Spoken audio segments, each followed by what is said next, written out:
یہ محرم کا مہینہ اللہ تبارک و تعالی نے اس کو ایک خصوصی حرمت عطا فرمائی ہے، اسی لیے اس کو محرم کہا جاتا ہے۔ محرم کے معنی عربی زبان میں ہوتے ہیں وہ چیز جس کو حرمت بخشی گئی ہو۔ حرمت کے معنی عظمت، تقدس، پاکیزگی، جس چیز کو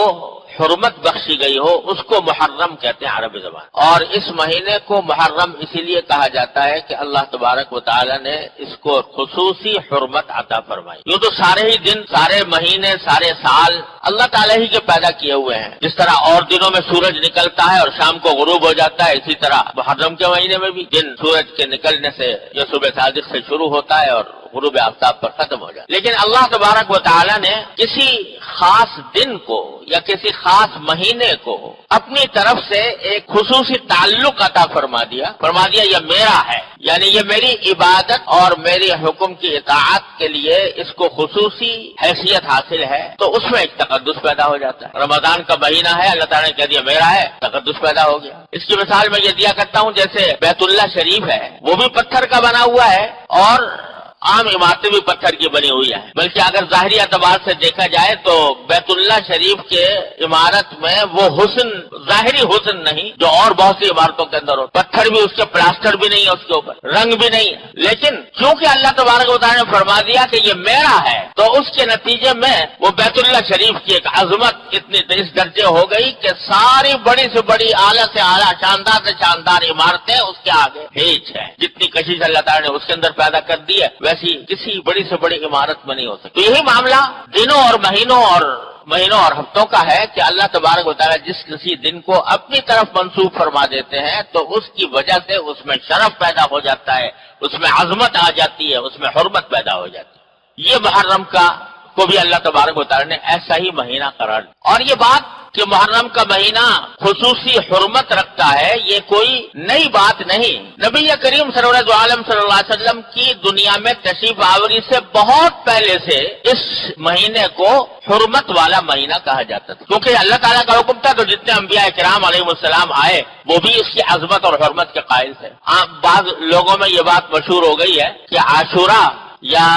10 محرم الحرام کے دن کو جو خصوصی تقدس حاصل ہے وہ حضرت حسین رضی اللہ تعالیٰ عنہ کی کربلا میں شہادت کی وجہ سے ہے۔ بعض لوگ یہ سمجھتے ہیں یعنی چونکہ حضرت حسین رضی اللہ تعالیٰ عنہ کی شہادت میدان کربلا میں 10 تاریخ کو ہوئی تھی، 10 محرم کو، اس واسطے وہ سمجھتے ہیں کہ عاشورہ کی یہ خصوصیت ہے اور عاشورہ کے اندر یہ تقدس ہے یا اس کی حرمت ہے جو وہ حضرت حسین کی شہادت کی وجہ سے وہ معزز اور مکرم ہو گیا۔ یہ بات درست نہیں ہے، اس لیے کہ محرم کی حرمت تو بہت پہلے سے چلی آتی ہے، انبیاء کرام کے زمانے سے چلی آتی ہے، اور حضرت نبی کریم صلی اللہ علیہ وسلم نے اس کی حرمت کا اعلان فرمایا، اپنی حیات طیبہ میں اعلان فرمایا جبکہ حضرت حسین رضی اللہ تعالیٰ عنہ چھوٹے سے بچے تھے۔ لہذا 10 محرم میں حرمت اور تقدس اس واقعے سے پیدا نہیں ہوا، بلکہ اس کے برعکس حضرت حسین رضی اللہ تعالیٰ عنہ کی فضیلت اور ان کی عظمت کا یہ ایک مظاہرہ تھا کہ اللہ تبارک و تعالیٰ نے ان کو شہادت کا مقام عطا فرمانے کے لیے اس دن کو منتخب فرمایا جو پہلے سے مقدس چلا تھا۔ یہ ان کی عظمت ہے، حضرت حسین رضی اللہ تعالیٰ عنہ کی عظمت ہے، حضرت حسین رضی اللہ عنہ کی فضیلت ہے کہ ان کی شہادت اس دن میں واقع ہوئی۔ تو حقیقت میں یہ شروع سے اس کو، چنانچہ میں نے جو آیت آپ کے سامنے تلاوت کی ہے اس میں اللہ تبارک و تعالیٰ نے فرمایا کہ عدت الشہور عند اللہ 12 شہرا، کہ اللہ تبارک و تعالیٰ نے جو مہینے بنائے ہیں وہ کل 12 مہینے ہیں، اور یہ 12 مہینے اللہ تعالیٰ نے طے کر دیے تھے یوم خلق السماوات والارض، اسی دن جس دن کے آسمانوں اور زمین کی تخلیق فرمائی، ان کو پیدا کیا، اسی دن اللہ تبارک و تعالیٰ نے یہ 12 مہینے مقرر کر دیے تھے کہ یہ 12 مہینوں کا ایک سال ہوا کرے گا۔ کفار اور مشرکین جو ہیں وہ اپنی ذاتی اغراض کے تحت مہینوں میں آگے پیچھے کرتے رہتے تھے، تو اس کا ذکر کرتے ہوئے فرمایا کہ 12 مہینے اللہ تعالیٰ نے پہلے سے مقرر کر رکھے ہیں، منہا 4 حرم، ان 12 مہینوں میں سے 4 مہینے اللہ تعالیٰ نے حرمت والے رکھے ہیں، ان میں سے یہ محرم ہے اور صفر ہے اور رجب کا مہینہ ہے اور ذوالقعدہ کا مہینہ، یہ خاص طور پر اللہ تبارک و تعالیٰ نے حرمت والے رکھے ہیں، جس کے معنی یہ تھے کہ ان 4 مہینوں میں جنگ کرنا جائز نہیں تھا، ان 4 مہینوں میں کسی جائز مقصد کے لیے جنگ کرنا بھی جائز نہیں تھا، اس واسطے ان کو اشہر حرم کہتے تھے۔ اور جاہلیت کے زمانے میں جو مشرکین تھے وہ بھی ان 4 مہینوں کی حرمت کے قائل تھے، اور وہ بھی یہ کہتے تھے کہ ان دنوں میں لڑائی کرنا حرام ہے، کیونکہ حضرت ابراہیم علیہ السلام کے وقت سے یہ بات چلی آتی تھی کہ ان 4 مہینوں میں لڑنا حرام ہے، اور ابراہیم علیہ السلام کے دین کی بہت سی باتیں مشرکین کے اندر چلی آتی تھی، ان میں سے ایک بات یہ بھی تھی۔ لیکن اس کے لیے انہوں نے ہیلا نکالا تھا کہ اگر لڑتے لڑتے مثلا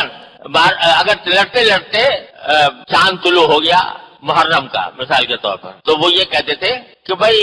اب لڑنا تو بڑا ضروری ہے، اور محرم کا مہینہ آ گیا جس میں لڑائی ہو نہیں سکتی، لہذا ایسا کرتے ہیں کہ اب کے یہ آپس میں طے کر لیتے ہیں کہ اب کے محرم کا مہینہ جو ہے وہ صفر کے مہینے کے بعد آئے گا۔ یہ جو مہینہ اب شروع ہو رہا ہے چاند، یہ محرم کے بجائے ہم اس کو صفر کا مہینہ قرار دے دیتے ہیں، اور پہلے صفر آئے گا اور پھر محرم آئے گا، یہ آپس میں طے کر لیتے تھے۔ اس کو قرآن کریم نے ذکر کیا انما النسیء زیادۃ فی الکفر، یہ کفر کی بات ہے۔ اللہ تعالیٰ نے تو جو مہینے مقرر کر رکھے ہیں جس ترتیب کے ساتھ اسی ترتیب کے ساتھ آئیں گے، تمہارے آگے پیچھے کرنے سے وہ اس میں کوئی فرق نہیں پڑتا۔ لہذا یہ 4 مہینے جو حرمت والے ہیں ان کو ان کی حرمت کا لحاظ رکھنا بڑا ضروری، تو یہ حکم دیا قرآن کریم نے، اور انہی میں سے محرم کا مہینہ سب سے مقدم مہینہ ہے۔